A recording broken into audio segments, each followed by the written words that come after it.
Pedro Sánchez Castejón, presidente del gobierno español, junto con el partido al que pertenece, el PSOE, el Partido Socialista Obrero Español, se encuentran en el ojo del huracán por señalamientos constantes de corrupción al interior del gobierno y también del partido. Para platicar de esta crisis política que vive España, me acompaña el doctor Guillermo Luébano, analista internacional. Guillermo, bienvenido, buenas noches. Hola Chema, ¿cómo estás? Buenas noches a ti y a tu auditorio. Guillermo, ¿qué está pasando con Pedro Sánchez? No es la primera vez, llevamos meses, que si el cuñado, que si la esposa, que si algunos miembros directivos o de las cúpulas del PSOE, pero de verdad, se ha calentado la cosa. Sí, está muy caliente, como bien lo dices, Chema, y esto viene desde el 2020. Durante la pandemia, para entrar un poquito en contexto, uno de los asesores del entonces ministro José Luis Ábalos, Koldo García, y resalto el nombre de Koldo, empezó a hacer algunos negocios, justamente aprovechando la posición del ministro, con empresas para construcción de carreteras, para tramos ferroviarios, para compra de material quirúrgico, médico, mascarillas, para la pandemia 2020. La Fiscalía Anticorrupción de España empieza a indagar sobre este tema por algunos dichos de algunas personas de que en efecto se estaba utilizando al partido y al gobierno para compra de favores o corrupción política. Y en el 2023 denuncian ante la Audiencia Nacional, el Tribunal, digamos, Nacional, a Koldo García y varios de sus colaboradores, justamente por actos de corrupción y organización criminal. 2023. Esto empieza a crecer. Por supuesto, Koldo García tiene que ir, sale de la asesoría del ministro Ábalos y el ministro Ábalos tiene que renunciar al ministerio por la presión que empezaba entonces. Y ya sonaba este tema de la corrupción al interior del gobierno de Pedro Sánchez y del Partido Socialista Obrero Español. Paradójicamente, mi querido Chema,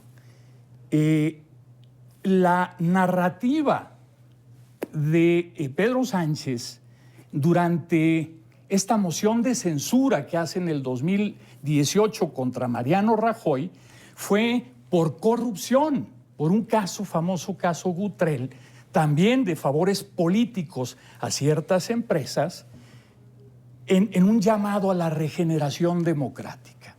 Gana el voto de censura y llega a la presidencia Pedro Sánchez. Esta ya es su tercer gobierno, digamos, ¿no? Pero empieza también el tema de corrupción a minar las bases de credibilidad del partido particularmente, pero el 12 de junio de este año, Chema,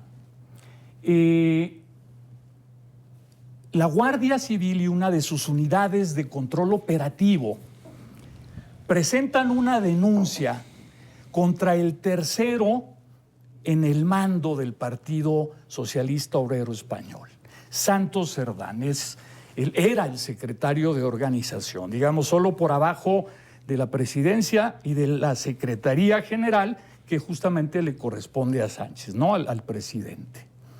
Y esto sí le pega ya directamente al gobierno de Sánchez, porque además, curiosamente, iban a entrar al Parlamento y a las Cortes, iban entrando, llegan los periodistas, rodean a Santos Cerdán, le empiezan a hacer preguntas incómodas sobre unos audios que habían por ahí, se habían filtrado y se habían escuchado, donde él justamente se escuchaba, que aquí en México tenemos mucha evidencia de eso también que ha pasado por acá, en donde él entregaba dinero a cambio de favores políticos, o le entregaban a él dinero, a cambio de favores políticos.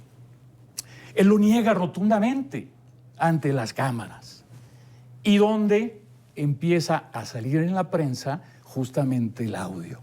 Cuando termina la sesión, el hombre salió cabizbajo de la Cámara y no regresó más. Tuvo que renunciar Santos Cerdán, que ahora, por cierto, está ya detenido y está acusado justamente de corrupción y organización criminal.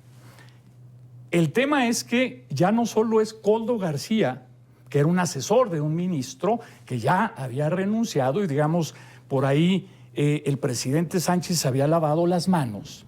El tema es que ya ahora es el tercero en el orden. Y además también ya hay algunas investigaciones que tienen que ver con Begoña Gómez, la esposa del presidente, con el hermano del presidente y con algunos otros cercanos, tanto del partido como del gobierno. Y esto pues hace que, por supuesto, para el partido, para el PP, el Partido Popular, pues esto es, como para Vox y otros, ganancia.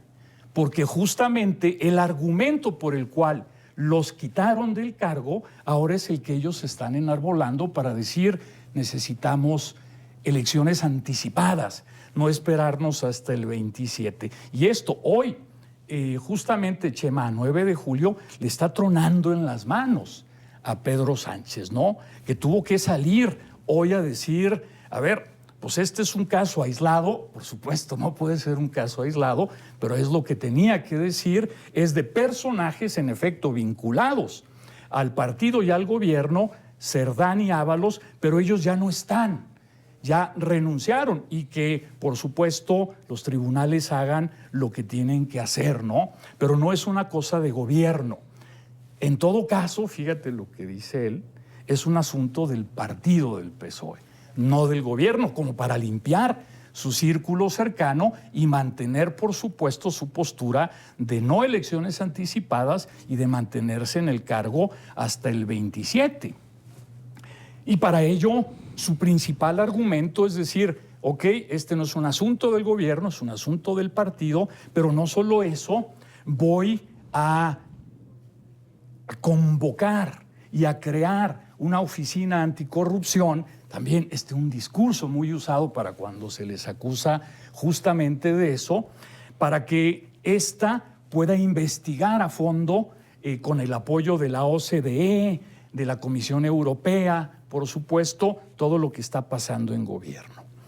Y ese es su argumento actual, decir, ok, va a estar esta oficina anticorrupción para que ayude a limpiar la casa. Es decir, se reconoce que hay un tema de corrupción. Inclusive, la Comisión Europea ha puesto a España como un país de alto riesgo político en su credibilidad política justamente por los actos de corrupción. Es decir, parece que es un tema que si lo podemos remontar a la historia, es como si fuese una costumbre del gobierno español y si quieres, hago un paralelismo, es una de las herencias que podríamos haber recibido, es como una práctica, el usar favores políticos a cambio de dinero.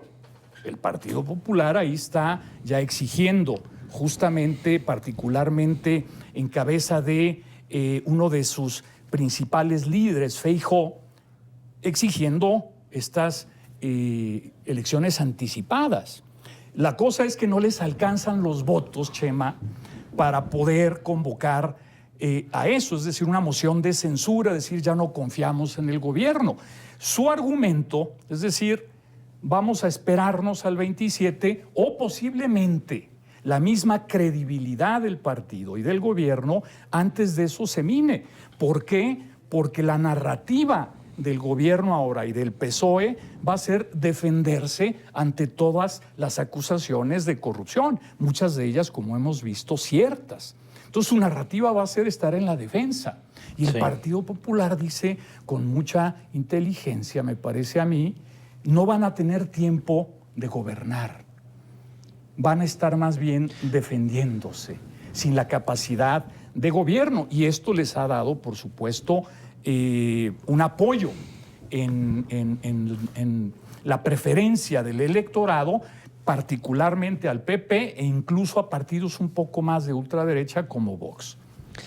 Guillermo, dijiste algo que justo quería yo concluir con ello, que probablemente una de las herencias malditas que sí nos dejó España fue la corrupción del gobierno. Mira, hay varios libros sobre el tema, pero digamos esta práctica tan utilizada de utilizar el poder político a cambio de ciertos favores económicos y por supuesto favoreciendo a ciertas empresas. Lo hemos visto 1,000,000 de veces parte aquí. de la monarquía española. Guillermo, Me parece gracias. que se vino a quedar bien asentada acá. Ojalá algún día la podamos cambiar, pero vemos que es difícil. Ahí está en España hoy en el 2025. Doctor Guillermo Luevano, gracias por tu análisis. Al contrario, Chema, muchas gracias. Gracias. Y buenas noches. Muy buenas noches.